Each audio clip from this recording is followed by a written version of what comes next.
Hello everyone, this side Rishika Soni. तो आज हम पढ़ने वाले हैं cell the unit of life का लेक्चर नंबर 7। तो आज हम पढ़ने वाले हैं यूकैरियोटिक सेल का सेल मेम्ब्रेन के आगे वाला पार्ट। ठीक है, तो बच्चों अभी तक हमने प्रोटीन तक का पार्ट कंप्लीट कर लिया था सेल मेम्ब्रेन में।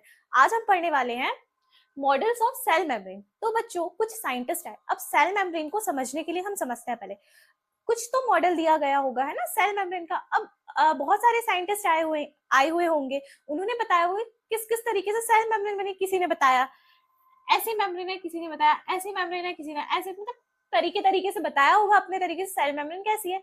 लेकिन हमें एग्जैक्ट कैसे पता चला सेल मेम्ब्रेन का स्ट्रक्चर 1940s के बाद। 1940s के पहले हमारा इलेक्ट्रॉन माइक्रोस्कोप की डिस्कवरी नहीं हुई थी, तो हम सेल मेम्ब्रेन को नहीं देख पा रहे थे। क्यों नहीं देख पा रहे थे? क्योंकि सेल मेम्ब्रेन बहुत छोटी होती है, जो हम सिंपल माइक्रोस्कोप से एग्जैक्ट स्ट्रक्चर नहीं देख सकते। इसीलिए जब हमारे इलेक्ट्रॉन माइक्रोस्कोप की डिस्कवरी हो गई, तब हमने देखा सेल मेम्ब्रेन का एग्जैक्ट स्ट्रक्चर। तो ठीक है, हम सबसे पहले दो चीजें समझते हैं। तो सबसे पहले समझो सेल मेम्ब्रेन के स्ट्रक्चर, मतलब मॉडल। कुछ कुछ मॉडल आए, तो सबसे पहले हेडिंग डाल लीजिए मॉडल ऑफ सेल मेम्ब्रेन। तो बच्चों बिफोर, सबसे पहले हम देखेंगे बिफोर 1940s के पहले कौन कौन से सेल मेम्ब्रेन के मॉडल आए। तो देखो बच्चों, कुछ साइंटिस्ट को जब इलेक्ट्रॉन माइक्रोस्कोप की डिस्कवरी हो गई होगी, उसके बाद अच्छे से देखने मिला होगा, तो उन्होंने एग्जैक्ट मॉडल दिया। लेकिन उसके पहले भी तो कुछ साइंटिस्ट तुक्का मारे होंगे या देखने की कोशिश करे होंगे, तो उन्होंने अपने हिसाब से मॉडल दिया। तो हम पहला मॉडल पर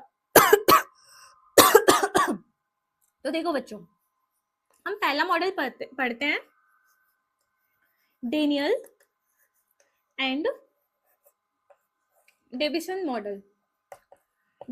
मॉडल। तो इन्होंने क्या बोला था, जो हमारी सेल मेम्ब्रेन होती है, देखो बिफोर 1940s मतलब जब इलेक्ट्रॉन माइक्रोस्कोप की डिस्कवरी नहीं हुई थी, तब की हम बात कर रहे हैं। तो पहले साइंटिस्ट कौन थे? Danielli and Davson. डेनियल और डेविसन ने क्या बताया? डेनियल और डेविसन ने बताया कि जो हमारी सेल मेम्ब्रेन होती है, सेल मेम्ब्रेन कैसी होती है? बाइलेयर होती है। कैसी होती है? बाइलेयर्ड होती है। तो उन्होंने क्या बताया, डेनियल एंड डेविसन का मॉडल क्या था? उन्होंने बताया जो हमारी सेल मेम्ब्रेन, क्या सेल मेम्ब्रेन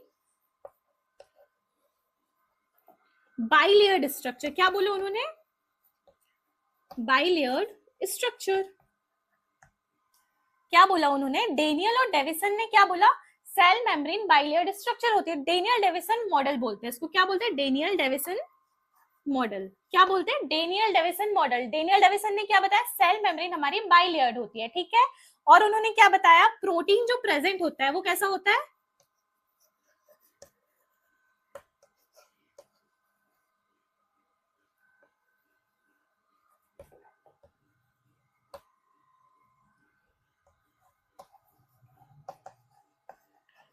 देखो बच्चों, दो चीज बताई डेनियल डेविसन ने। क्या बताया? सेल मेम्ब्रेन बाइलेयर्ड स्ट्रक्चर होती है। तो बात तो उन्होंने सही बोल दी, जो हमारी सेल मेम्ब्रेन का स्ट्रक्चर होता है वो कैसा होता है? बाइलेयर्ड होता है। ये बात सही है ना? मैं आपको भी क्या पढ़ा रही हूँ, जो हमारी सेल मेम्ब्रेन होती है वो बाइलेयर्ड होती है ना?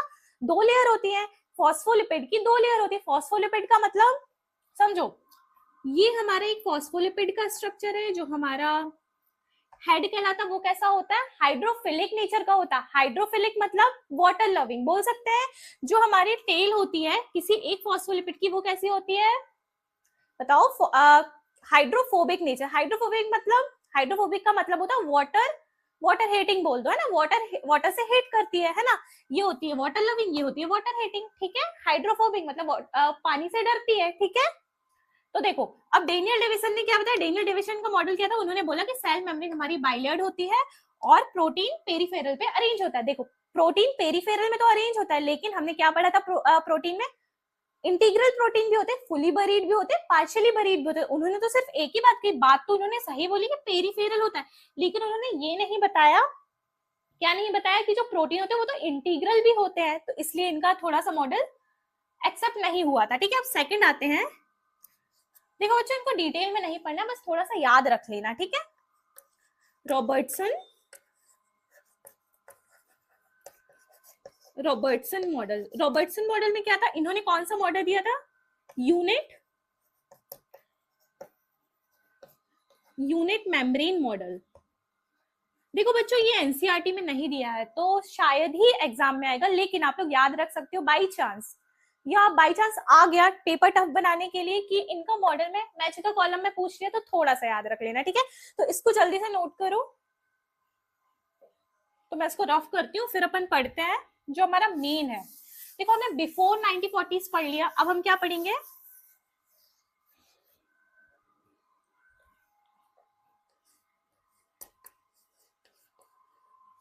After 1940s। आफ्टर 1940s में कौन नए साइंटिस्ट, देखो बहुत इंपॉर्टेंट है, एनसीईआरटी में पूरा इसी से एक्सप्लेन किया गया सेल मेम्ब्रेन को, तो अच्छे से पढ़ना, ठीक है। थर्ड हमारा मॉडल हो जाता है fluid mosaic, fluid mosaic model. कब आया था फ्लूइड मोज़ेक मॉडल, 1972। ईयर बहुत इंपॉर्टेंट है, याद रख लेना, ठीक है। मैं स्टार मार्क कर देती हूँ, ठीक है। किन्होंने दिया था, given by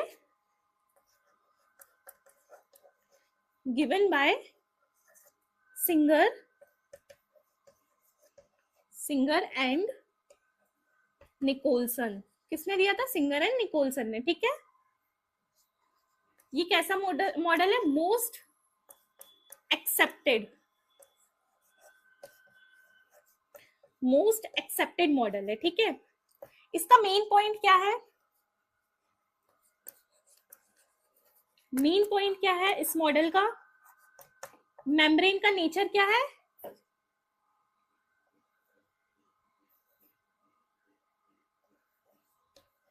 nature of cell membrane is quasi fluid. अब बच्चों के दिमाग में क्वेश्चन आ रहा होगा कासी फ्लूइड का मतलब क्या होता है, मैं पूरा डिटेल में पढ़ाऊंगी, ठीक है। कासी फ्लूइड क्या होता है, अब समझो कासी फ्लूइड, कासी मतलब फॉल्स फ्लूइड, फॉल्स फ्लूइड मतलब जो हमारी मेम्ब्रेन किससे मिलकर बनी होती है, लिपिड बाइलेयर, लिपिड लिक्विड है नहीं, है ना। तो जो हमारी लिपिड बाइलेयर होती है ना, वो कैसा बिहेव करती है, लिक्विड की तरह, ठीक है। बिहेव करेगी लिक्विड की तरह, लेकिन वो ट्रू लिक्विड नहीं है। इतना समझ में आया, इतना लिख लो जल्दी से।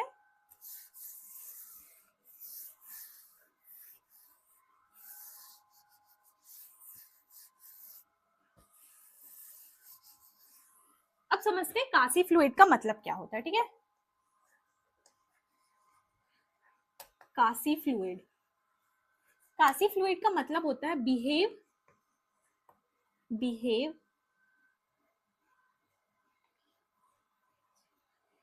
Behave as a fluid. कैसा बिहेव करेगा, फ्लूइड की तरह, ठीक है, लेकिन नॉट ट्रू फ्लूइड, ठीक है। ट्रू फ्लूइड नहीं है ना। इसका मेन पार्ट क्या है, जो हमारे प्रोटीन होते हैं ना, वो लिपिड बाइलेयर में मूव कर सकते हैं, ठीक है, मूवमेंट हो सकती है। कैसी मूवमेंट होती है, कासी फ्लूइड, देखो बिहेव कैसा कर रहा है, फ्लूइड की तरह, लेकिन है नहीं। तो जो हमारे प्रोटीन होते हैं ना, प्रोटीन मूव कर सकते हैं किसमें, लिपिड बाइलेयर में, ठीक है। तो क्या लिख सकते हैं, जो प्रोटीन होते हैं ना, प्रोटीन का कैसा मूवमेंट होता है, लेटरल मूवमेंट होता है। थोड़ा सा डायग्राम बनवा देती हूँ, फिर आपको ज्यादा अच्छे समझ में आएगा, तो एक बार डायग्राम बना लो।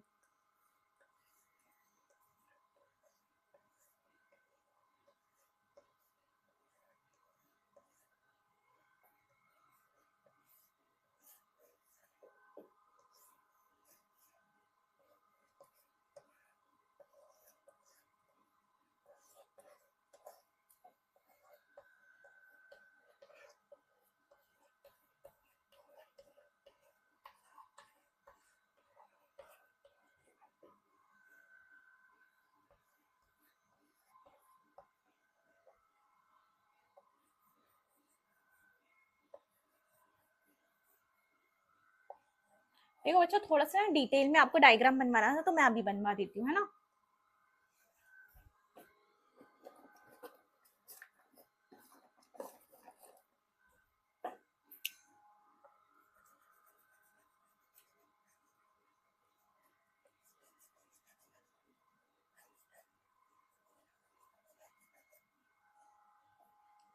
ये हमारे क्या है, ये फॉस्फोलिपिड, ये लिपिड है, ठीक है, फॉस्फोलिपिड।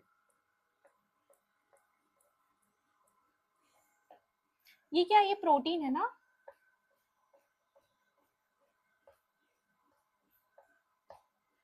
देखो अब समझो ये कैसा प्रोटीन है हमारा, ये जो हमारा प्रोटीन है वो कैसा है, पार्शियली बरीड, ठीक है। ये हमारा कैसा है, फुल्ली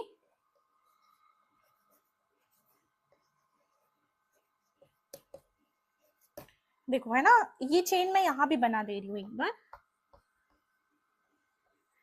ये अकेली चेन को हम क्या बोल रहे हैं, ये जो इतना एरिया है इसको हम क्या बोल रहे हैं, शुगर चेन, ठीक है। क्या बोल रहे हैं, शुगर चेन। क्या बोल रहे हैं, शुगर चेन, ठीक है। शुगर चेन बोल रहे हैं, कहीं कहीं पे कोलेस्ट्रॉल भी प्रेजेंट होता है, ठीक है। मैं ऐसा बना देती हूँ, कोलेस्ट्रॉल, ठीक है। ये हमारा क्या हो गया, कोलेस्ट्रॉल। ये क्या है, कोलेस्ट्रॉल। मैंने आपको पहले ही बताया था कि कोलेस्ट्रॉल भी प्रेजेंट होता है ना। अब देखो बच्चों पूरा देखना, हाँ, ये वाला पोर्शन और ये वाला, lipid plus sugar, sugar plus lipid, है ना, सुगर प्लस लिपिड, इसको मैं क्या बोल रही हूँ, ग्लाइको लिपिड। क्या बोल रही हूँ, ग्लाइकोलिपिड, ठीक है। अब यहाँ देखो, प्रोटीन प्लस सुगर, मैं इसको क्या बोल सकती हूँ, यहाँ लिपिड प्लस ग्लाइकोलिपिड। ग्लाइकोलिपिड का मतलब क्या होता है, लिपिड प्लस शुगर। मैं लिख सकती हूँ लिपिड प्लस शुगर, और यहाँ पे मैं क्या लिखूंगी, प्रोटीन, प्रोटीन प्लस शुगर। मैं इसको क्या बोल सकती हूँ, ग्लाइकोप्रोटीन बोल सकती हूँ। तो ये पूरा स्ट्रक्चर क्या कहला गया, ग्लाइको प्रोटीन। क्या बोलूंगी मैं इसको, ग्लाइकोप्रोटीन। इतना समझ में आया। तो ये हमारा क्या डिटेल है सेल मेम्ब्रेन का स्ट्रक्चर। तो मैं यहाँ लिख सकती हूँ, ये पूरा स्ट्रक्चर क्या है, सेल मेम्ब्रेन। अब समझो बच्चों, देखो ये हमारा क्या, ये प्रोटीन है ना, ये जो हमारा प्रोटीन है, प्रोटीन क्या, ये जो पूरी लिपिड बाइलेयर है वो कैसी बिहेव कर रही है, कैसी बिहेव कर, लिक्विड की जैसे, मतलब कासी फ्लूइड। नेचर क्या है उसका, कासी फ्लूइड नेचर का है, ठीक है। सेल मेम्ब्रेन का हमारा नेचर क्या, कासी फ्लूइड नेचर, और बिहेव कैसी कर रही है, बिहेव एज फ्लूइड, फ्लूइड की तरह बिहेव कर रही है। तो ये जो हमारा पूरा जो प्रोटीन बना हुआ है ना, वो ऐसे ऐसे घूम सकता है। कैसे घूम सकता है, ये समझो, ये हमारा एक प्रोटीन है, ठीक है। तो ये मैं प्रोटीन रख रही हूँ, इसको मैं ऐसे ऐसे घुमा सकती हूँ, मतलब लिक्विड में ये ऐसे ऐसे हो सकता है, लेकिन ये ऐसे मूवमेंट नहीं कर सकता, ऐसे। ये क्या इस साइड आ जाएगा, मतलब ये जो उसका पार्ट है, क्या वो पलट के इस साइड आ जाएगा, नहीं आएगा। लेकिन ये वाला ये यहाँ से मूव करके यहाँ जा सकता है, ये यहाँ जा सकता है, ठीक है। समझो, मतलब जो हमारे प्रोटीन होते हैं ना, कासी फ्लूइड नेचर की वजह से, किसकी वजह से, कासी फ्लूइड नेचर की वजह से जो प्रोटीन होते हैं, प्रोटीन कैसा मूवमेंट करते हैं, कैसा मूवमेंट शो करते हैं, लेटरल मूवमेंट। और प्रोटीन की इस एबिलिटी को हम क्या बोलते हैं, मूवमेंट करने की एबिलिटी को हम क्या बोलते हैं, फ्लूइडिटी बोलते हैं। तो ये मैं लिखवा रही हूँ, आप इसका डायग्राम बना दो। और ये जो हमारा लिपिड है, लिपिड फ्लिप फ्लॉप मूवमेंट कर सकता है, ठीक है। ये भी लिखवा देती हूँ मैं। देखो बच्चों, ये जो हमारा लिपिड है ना, ये लिपिड की जो है ना, ये इस साइड आ सकता है, ये इस साइड जा सकता है, लेकिन प्रोटीन नहीं आ सकता। प्रोटीन मूव करता है लेटरल, और लिपिड कैसा मूव करता है, फ्लिप फ्लॉप। जल्दी से इसको नोट करो। तो बच्चों अपना मेन पार्ट क्या था, सिंगर एंड निकोलसन का मॉडल का मेन पार्ट क्या है, मेन पार्ट क्या है, cell membrane. Cell membrane is quasi fluid in nature. मतलब जो हमारी सेल मेम्ब्रेन होती है, बाइलेयर स्ट्रक्चर होती है, लिपिड की बाइलेयर होती है, वो कैसी होती है, कासी फ्लूइड नेचर की होती है। कासी फ्लूइड का मतलब क्या होता है, फॉल्स फ्लूइड। मैं फिर से लिख देती हूँ, फॉल्स फ्लूइड। देखो, तो इसका मतलब due to quasi fluid in nature, तो इसमें क्या लिख सकते हैं हम, due to quasi fluid in nature,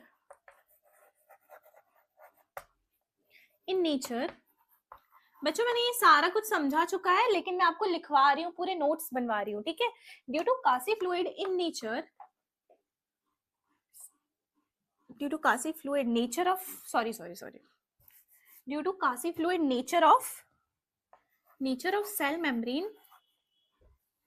cell membrane,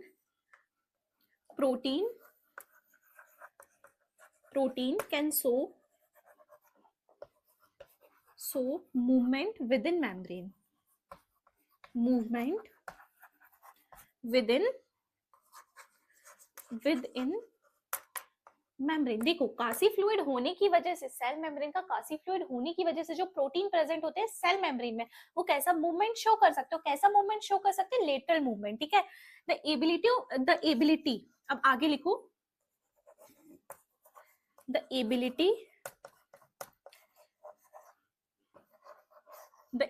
of lateral movement of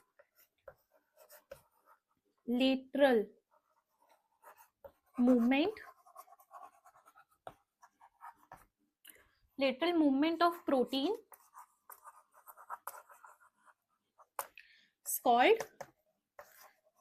is called fluidity। बच्चों इस लाइन का मतलब समझो, हमारा प्रोटीन कैसा मूवमेंट करता है, लेटरल मूवमेंट, मतलब ऐसा ऐसा मूवमेंट करता है, फ्लिप फ्लॉप शो नहीं करता है, लेटरल मूवमेंट करता है। तो प्रोटीन की एबिलिटी, मतलब लेटरल मूवमेंट करने की एबिलिटी को हम क्या बोलते हैं, फ्लूइडिटी बोलते हैं। क्या बोलते हैं, फ्लूइडिटी। ये क्वेश्चन बन सकता है, तो इसको मार्क कर लो, मैं ये लाइन ही मार्क कर दे रही हूँ, ठीक है, स्टार डाल देती हूँ, तो इसको नोट कर लो जल्दी से, फिर अपन आगे पढ़ते हैं। हो गया note?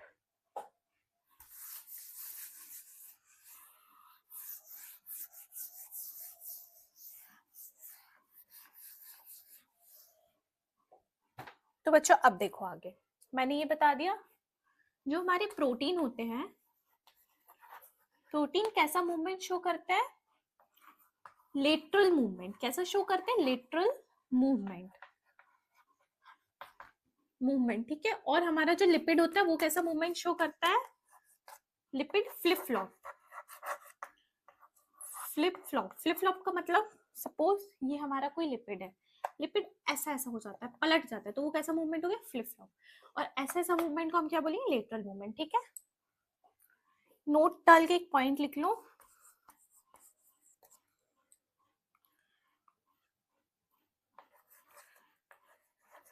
protein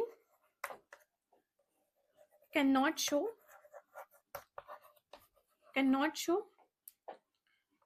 flip flop movement। क्या, flip flop movement। ठीक है, क्लियर हुआ? नोट डाल के लिख लो, प्रोटीन हमारा फ्लिप फ्लॉप मूवमेंट शो नहीं करते हैं। इतना क्लियर है? चलो हम समझते हैं, हेडिंग डालना आप लोग, quasi fluid, nature of cell membrane,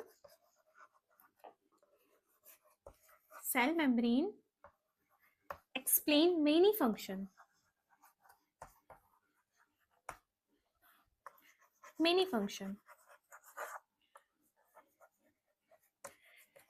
क्या क्या फंक्शन एक्सप्लेन कर सकता है, यहाँ पे लिख लो, एंडोसाइटोसिस एक्सप्लेन कर सकता है, सिक्रीशन को कर सकता है, एक्सप्लेन कर सकता है, और क्या एक्सप्लेन कर सकता है, सेल डिवीजन,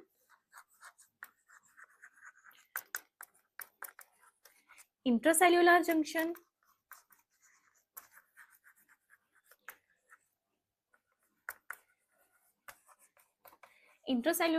और क्या बोल सकते हैं हम, ट्रांसपोर्ट करवा सकता है ना, ट्रांसपोर्ट।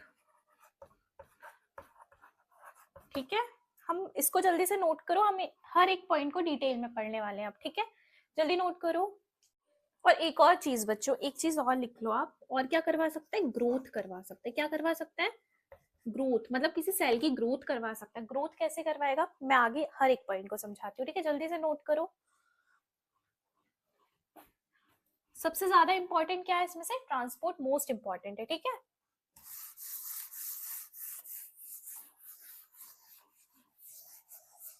बहुत इंपॉर्टेंट पार्ट है, हर साल क्वेश्चन आता है इसमें से। ठीक है,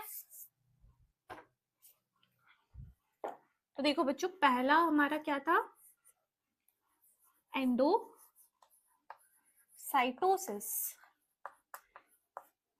मतलब सेल ने कुछ अंदर इनटेक किया। ठीक है, तो देखो मैं यहाँ पे लिख देती हूँ सेल ईटिंग। एंडोसाइटोसिस का मतलब है सेल ईटिंग, सेल ईटिंग बोल दो, है ना, या फिर सेल कुछ अंदर अंदर कर रहा है, तो मैं शॉर्ट में लिखवा देती हूँ सेल ईटिंग, ठीक है।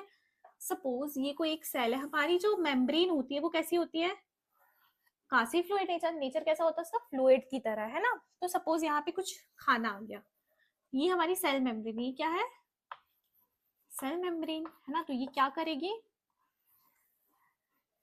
ये खाने को यहाँ ट्रैप कर लेगी, ट्रैप करने के बाद अंदर कर लेगी, है ना। और ये ऐसा वेसिकल के अंदर इन्वॉल्व, मतलब ये लिपिड का वेसिकल बन गया और ये जो बाहर पार्टिकल था वो अंदर आ गया, इसी टाइप से कुछ होगा।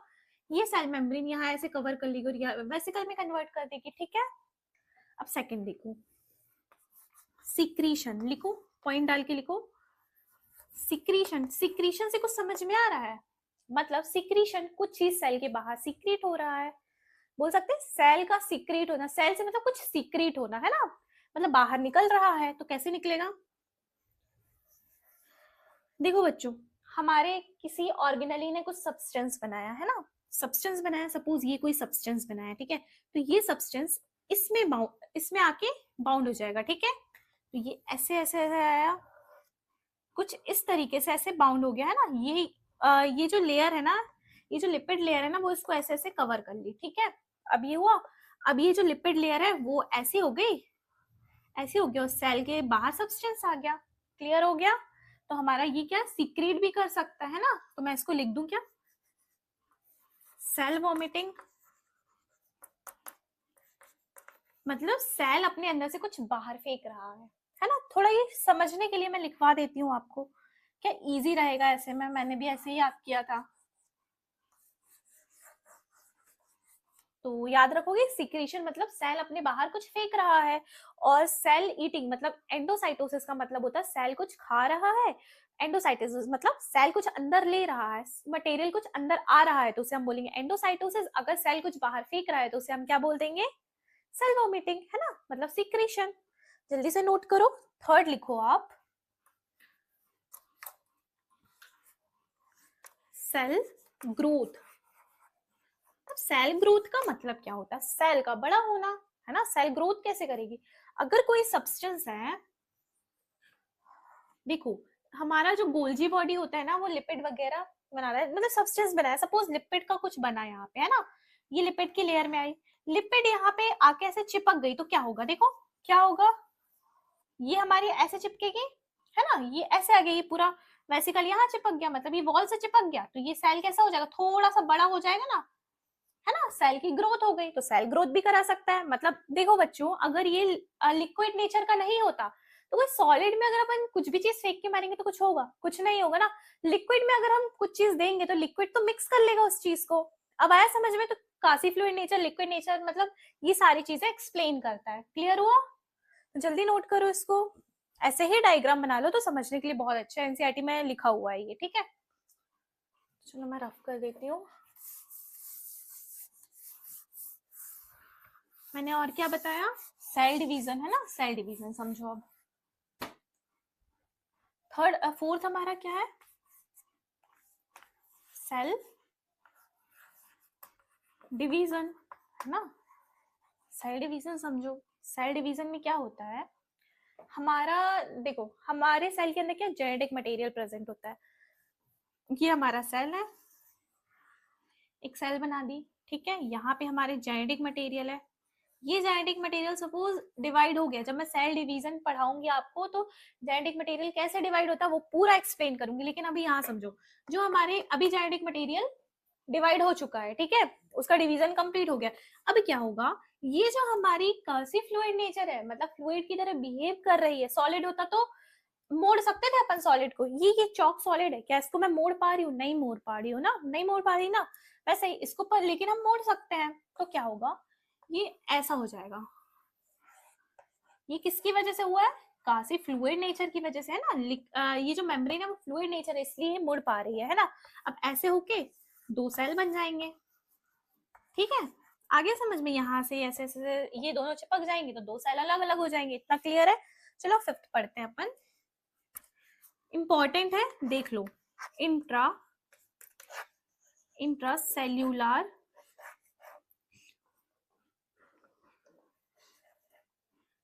ल्यूलर इंट्रासेल्यूलर जंक्शन।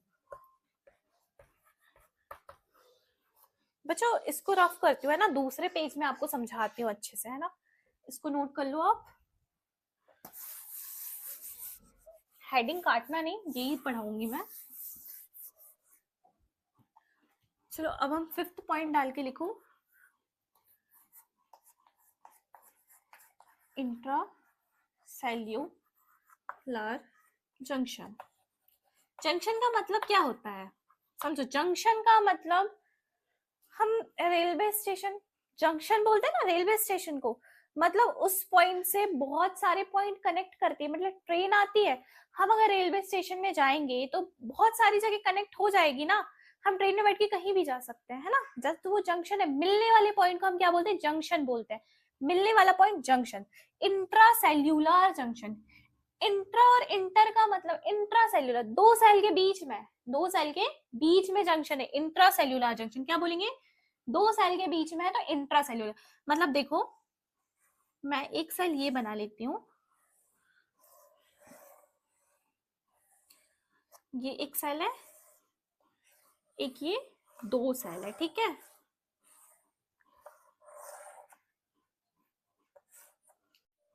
तो देखो बच्चों, सबसे पहले ये मैं बना रही हूं, ये जो मैंने बनाई हूं ना, इस जंक्शन को मैं बोल रही हूं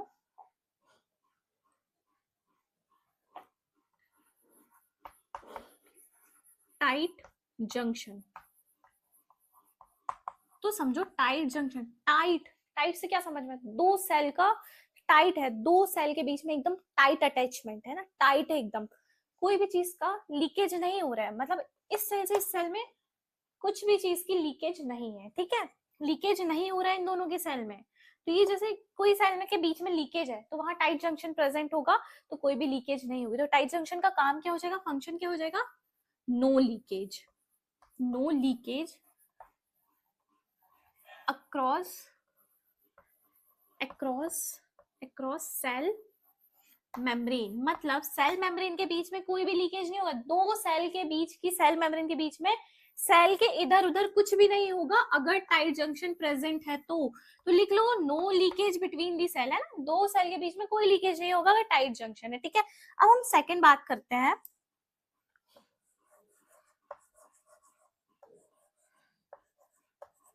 ये जो हमारा जंक्शन है ना, इसे हम क्या बोलेंगे बताएं, अडहेरिंग जंक्शन। क्या बोलेंगे, अडहेरिंग जंक्शन। इसी जंक्शन को हम बोलते हैं डेस्मोसोम। क्या बोलते हैं, डेस्मोसोम। क्या बोलते हैं, डेस्मोसोम। देखो इसको ऑक्लूडिंग जंक्शन भी बोलते हैं, लेकिन नहीं लिखना, अडहेरिंग जंक्शन को हम डेस्मोसोम बोलते हैं, ठीक है। कभी कभी हो सकता है डेस्मोसोम पूछ ले, ऑक्लूडिंग जंक्शन नहीं पूछेगा, ठीक है। तो अडहेरिंग जंक्शन का मतलब क्या होता है, अडहेर करना। अडहेर करना मतलब दो चीज को चिपका के रखना, तो इसका काम क्या होता है, अडहेरिंग जंक्शन का मतलब अटैचमेंट। क्या काम होता है, अटैचमेंट, ठीक है। अटैचमेंट का काम कौन करवाता है, अडहेरिंग जंक्शन करवाता है, ठीक है। अब तीसरा जो हमारा जंक्शन है ना, ये देखो, ये देखो, इसको मैं क्या बोल रही हूँ, इसको मैं बोल रही हूँ गैप जंक्शन। क्या बोल रही हूँ, gap junction. Gap junction, gap junction का मतलब दोनों सेल के बीच में गैप प्रेजेंट है, साइटोप्लाज्म को इधर इधर इधर इधर ट्रेवल कर सकता है ना, मतलब गैप प्रेजेंट मतलब इधर से आयंस का मूवमेंट हो सकता है। तो मूवमेंट मतलब बोल सकते हैं कम्युनिकेशन, दो दो सेल के बीच का जो साइटोप्लाज्म है, दो एक दूसरे से कम्युनिकेट कर सकते हैं। तो मैं यहाँ लिख दूं कम्युनिकेशन। अगर गैप जंक्शन प्रेजेंट है तो कम्युनिकेशन प्रेजेंट है दो सेल के बीच में, ठीक है, तो यहाँ लिख लो कम्युनिकेशन।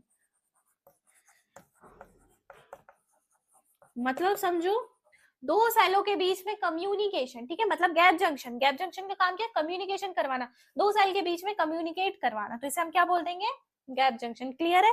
तो इंट्रासेल्यूलर जंक्शन इंपॉर्टेंट पार्ट है। तो बच्चों पहला हमारा टाइट जंक्शन, दूसरा अडहेरिंग जंक्शन और तीसरा हो जाएगा हमारा गैप जंक्शन। मोस्ट इंपॉर्टेंट है, मोस्ट इंपॉर्टेंट, ठीक है। तो इसको जल्दी से नोट करो बच्चों, फिर अपन आगे बात करते हैं। जो सबसे इंपॉर्टेंट है सेल मेम्ब्रेन का function, transport across membrane. Membrane से क्या क्या ट्रांसपोर्ट हो सकता है, किस तरीके से हो सकता है, वो बात करेंगे हम, ठीक है। जल्दी नोट करो, कर लिए नोट।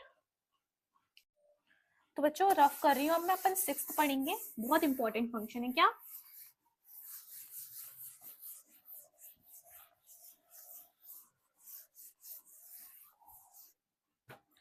चलो अब मोस्ट इंपॉर्टेंट है 6th फंक्शन, क्या? मेम्ब्रेन ट्रांसपोर्ट, ठीक है। मेम्ब्रेन ट्रांसपोर्ट, जो हमारी मेम्ब्रेन होती है ना, वो दो तरीके से ट्रांसपोर्ट करवाती है। कैसे ट्रांसपोर्ट करवाती है? दो तरीके से, ठीक है। कैसे हो सकता है? Two type of transport present in membrane, two types, मैं ऐसे लिख दे रही हूँ, ठीक है।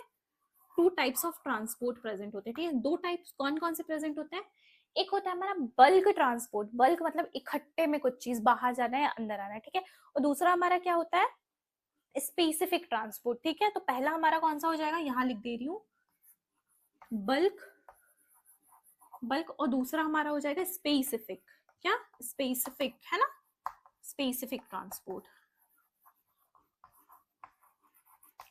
ठीक है। स्पेसिफिक ट्रांसपोर्ट क्लियर है। अब हम सबसे पहले देखेंगे बल्क ट्रांसपोर्ट। क्या देखेंगे? बल्क ट्रांसपोर्ट, क्या देखेंगे? बल्क ट्रांसपोर्ट देखेंगे। बल्क ट्रांसपोर्ट में क्या क्या? दो टाइप के होते हैं बल्क ट्रांसपोर्ट, ठीक है। एक होगा हमारा सेल के अंदर आना, दूसरा होगा हमारा सेल के बाहर जाना, है ना। तो बल्क ट्रांसपोर्ट दो टाइप के होंगे। पहला हो जाएगा हमारा एंडोसाइटोसिस, और दूसरा कौन सा हो जाएगा हमारा? एक्सोसाइटोसिस। एक्सोसाइटोसिस का मतलब होता है कोई भी चीज सेल के बाहर जाना, ठीक है। यहां लिख लो,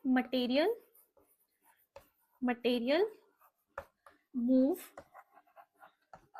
आउटसाइड दी सेल, मतलब क्वांटिटी में मटेरियल मूव करता है, ठीक है, आउटसाइड दी सेल, लिख सकते हैं। अब देखो, एंडोसाइटोसिस का मतलब क्या होता है? एंडोसाइटोसिस मतलब सेल अंदर आ रहा है। तो एंडोसाइटोसिस क्या हो सकता है? अगर सॉलिड, अगर सेल ने सॉलिड को इनगल्फ किया, इनगल्फ मतलब अंदर लेना, ठीक है। सॉलिड को इनगल्फ किया, क्या किया? सॉलिड इनगल्फ का मतलब क्या हो जाएगा? फैगोसाइटोसिस। क्या बोलेंगे हम इस प्रोसेस को? फैगोसाइटोसिस। क्या बोलेंगे? फैगोसाइटोसिस। अगर सॉलिड ने इनगल्फ किया, अगर सेल ने पानी पिया, मैं क्या बोलूं? Liquid engulf. तो लिक्विड को इनगल्फ किया, क्या किया? Liquid engulf. लिक्विड इनगल्फ मतलब पिन्नोसाइटोसिस। क्या बोल देंगे हम? पिन्नोसाइटोसिस। क्या बोलेंगे हम इसको? पिन्नोसाइटोसिस, ठीक है। तो एंडोसाइटोसिस में दो प्रोसेस हो गई। सॉलिड अंदर गया तो फैगोसाइटोसिस, लिक्विड अंदर गया तो पिन्नोसाइटोसिस, क्लियर है। एक्सोसाइटोसिस मतलब मटेरियल सेल के बाहर जा रहा है, ठीक है, उसको हम क्या बोल देंगे? एक्सोसाइटोसिस, क्लियर है। अब हम पढ़ेंगे स्पेसिफिक ट्रांसपोर्ट, ठीक है। जल्दी नोट करो। तो बच्चों नोट कर लिया आप लोगों ने। अब हम बात करेंगे स्पेसिफिक ट्रांसपोर्ट की, ठीक है। ये सेल मेम्ब्रेन का लास्ट टॉपिक है, ठीक है। अब हम बात करेंगे स्पेसिफिक ट्रांसपोर्ट। हेडिंग डालो, स्पेसिफिक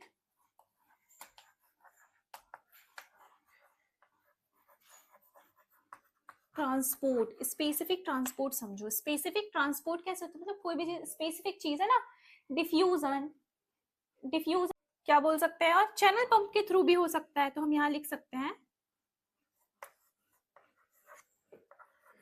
बाय डिफ्यूजन, चैनल, और मैं लिख सकती हूँ पंप। तो हमारे किस किस के थ्रू हो सकता है? डिफ्यूजन, चैनल और पंप। डिफ्यूजन, चैनल, पंप, ये स्पेसिफिक ट्रांसपोर्ट है, ठीक है। अब मैं डिटेल में पढ़ाऊंगी कौन कौन से मॉलिक्यूल। अभी देखो क्या बोल सकते हैं, हमारी जो सेल मेम्ब्रेन होती है, सेल मेम्ब्रेन यहाँ ना पॉइंट डाल के ऐसे अलग से लिखना, ठीक है। जो हमारी सेल मेम्ब्रेन होती है वो कैसी होती है? हाइड्रोफोबिक होती है, हाइड्रोफोबिक। लिपिड बाइलेयर होती है, तो जो लिपिड से बनी हुई सब्सटेंस होंगे वो कैसे? फ्रीली मूव कर सकते थे, कैन क्रॉस। तो जो हमारे लिपिड से बने सब्सटेंस होंगे, है ना, लिपिड से बने कोई सब्सटेंस होंगे वो कैसे मूव कर सकते हैं? फ्रीली, है ना। तो हम लिख सकते हैं hydrophobic substance can move easily through the cell membrane, example क्या लिख सकते हैं हम? एग्जाम्पल स्टेरॉइड हार्मोन, मतलब बिना किसी मेथड के इजीली मूव कर जाएंगे, ठीक है, अंदर भी आ सकते बाहर भी जा सकते। कौन? स्टेरॉइड, मतलब लिपिड नेचर के सब्सटेंस, ठीक है, लिपिड नेचर के सब्सटेंस।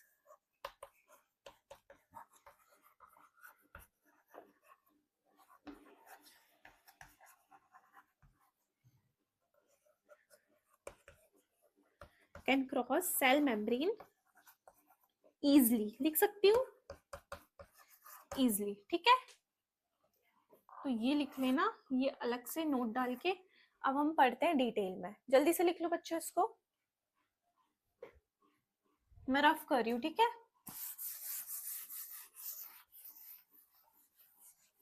एक आप लोग ना वो बना लेना टेबल, है ना, कॉपी पे। तो सब्सटेंस लिखेंगे अपन सबसे पहले, सब्सटेंस। दूसरा हमारा क्या हो जाएगा? ट्रांसपोर्ट मेथड, तीसरा और ये चौथा, 4 कॉलम बना लो। ट्रांसपोर्ट मेथड, है ना, चैनल रिक्वायर्ड, चैनल और पंप, और यहाँ पे लिखो एनर्जी, एनर्जी रिक्वायर्ड। देखो, है ना, ये टेबल बना लो आप लोग। देखो मैं इतना लिखवा रही हूँ, आगे इतना टेबल नहीं बनाऊंगी, यही मिटाते जाऊंगी, है ना, आप लोग नोट करते जाना। सबसे पहले हमारा आ जाएगा सिंपल डिफ्यूजन, नहीं सब्सटेंस लिखना है ना। न्यूट्रल मॉलिक्यूल लिखो, क्या लिखो? न्यूट्रल। न्यूट्रल मॉलिक्यूल का मतलब ऐसे मॉलिक्यूल, ऐसे सब्सटेंस जिन पे चार्ज नहीं है, जैसे कि ग्लिसरॉल, इथेनॉल। क्या लिख सकते हैं? Glycerol, ethanol. इसमें एग्जांपल लिखो न्यूट्रल मॉलिक्यूल, जैसे ग्लिसरॉल, इथेनॉल एक्सेट्रा। इनमें चार्ज नहीं है ना, तो सेल के अंदर बाहर इजिली हो सकते हैं, ठीक है। अब देखो ट्रांसपोर्ट मेथड क्या है? Simple diffusion. क्या है? Simple diffusion. इसका मतलब समझो, सिंपल डिफ्यूजन मतलब जो न्यूट्रल मॉलिक्यूल है वो हमारे मेम्ब्रेन को कैसे क्रॉस करेंगे? सिंपल डिफ्यूज होके, ठीक है, सिंपल डिफ्यूजन, ठीक है। चैनल पंप नहीं, कोई चैनल पंप यूज नहीं होगा। एनर्जी का यूज होता है, सिंपल डिफ्यूजन में नहीं होता, ठीक है। कॉन्सेंट्रेशन ग्रेडियंट नहीं होता है। इतना क्लियर है? चलो इतना लिखो। फिर अब हम बात करेंगे, किसकी बात करेंगे?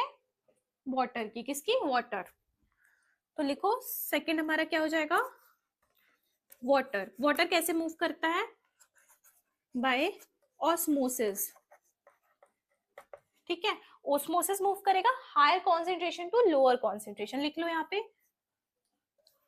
Higher concentration of water to lower concentration, ठीक है, क्लियर है। चैनल पंप रिक्वायर नहीं होंगे, एनर्जी भी रिक्वायर नहीं होगी, ठीक है। अब हम बात करेंगे, ये हो गया, नोट कर लिए ना।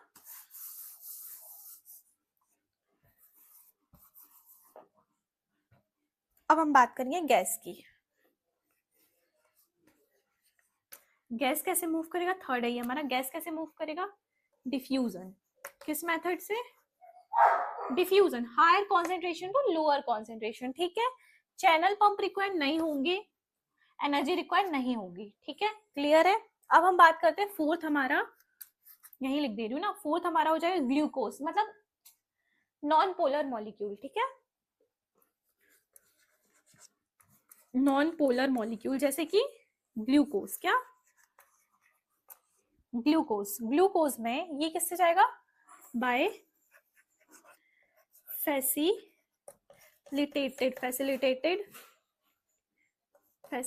डिफ्यूजन, ठीक है,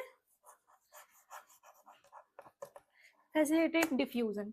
इसमें चैनल रिक्वायर होगा कि पंप? इसमें क्या रिक्वायर होगा? चैनल। कॉन्सेंट्रेशन ग्रेडियंट रिक्वायर होगा? कोई कॉन्सेंट्रेशन ग्रेडियंट नहीं, हाँ कॉन्सेंट्रेशन ग्रेडियंट नहीं होगा, ठीक है, तो चैनल से मूव करेगा, ठीक है, एनर्जी नहीं लगेगी, ठीक है, क्लियर है। चलो अब हम बात करते हैं, देखो गैस किससे मूव करेगा? डिफ्यूजन। तो बच्चों गैस कैसे मूव करेगा, डिफ्यूजन, ठीक है। जो हमारा देखो ग्लूकोज पोलर मॉलिक्यूल है, सॉरी ग्लूकोज हमारा कैसा मॉलिक्यूल है, polar. Facilitated diffusion channel required होगा, और ये कैसे मूव करेगा, लिख लो आप लोग, required concentration higher concentration to lower concentration, higher concentration to lower concentration, ठीक है, क्लियर है, एनर्जी की रिक्वायरमेंट नहीं होगी।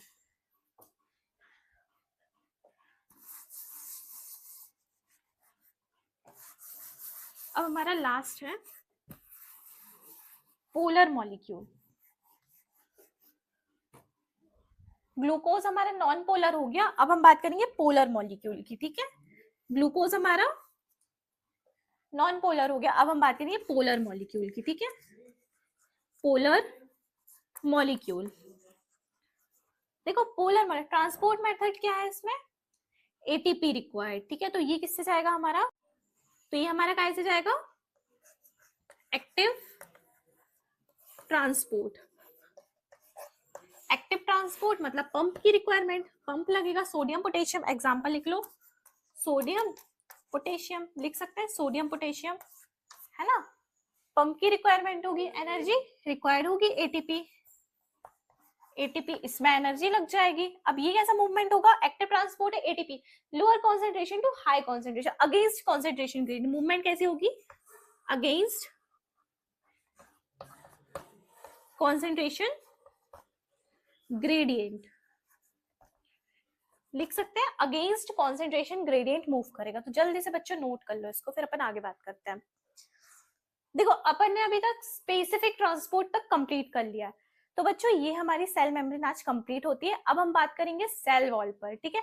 सेल वॉल कैसी होती है, सेल वॉल एक डेड होती है, ठीक है। सेल वॉल हमारी डेड होती है, किस किस किंगडम में प्रेजेंट होती है, मोनेरा में प्रेजेंट होती है, वो तो प्रोकैरियोटिक हो गया, तो हमने उसको डिटेल में पढ़ लिया था। प्रोटिस्टा, प्रोटिस्टा में कुछ में प्रेजेंट होती है, प्लांटे और फंजाई में प्रेजेंट होती है, एनिमेलिया में नहीं होती है। तो बच्चों आज अपन यहाँ तक रखते हैं, कल स्टार्ट करेंगे सेल मेम्ब्रेन। देखो अब 3 लेक्चर लगेंगे ये चैप्टर कंप्लीट होने में, लेकिन मैंने आपको पूरा बेसिक से एडवांस तक पढ़ाया है ना। जहां तक अभी मैंने आपको पढ़ाया पूरा डिटेल में पढ़ाया है, तो अब आने वाले लेक्चर में भी अपन पूरा डिटेल में पढ़ेंगे। अभी तक आप लोग इसको पूरा अच्छे से रिवाइज कर लेना, जिसका भी बैकलॉग है कंप्लीट कर लेना। अब रेगुलर क्लासेस चलने वाली है अपनी, ठीक है। तो मिलते हैं अपन नेक्स्ट लेक्चर में। और बच्चों लाइक शेयर और सब्सक्राइब भी कर लो, और मुझे बताओ कि क्या इंप्रूव कर सकते हो। जो भी डाउट है मुझसे पूछ सकते हो कमेंट में, मैं सबका रिप्लाई करूंगी, ठीक है। थैंक यू, मिलते हैं अपन नेक्स्ट लेक्चर में।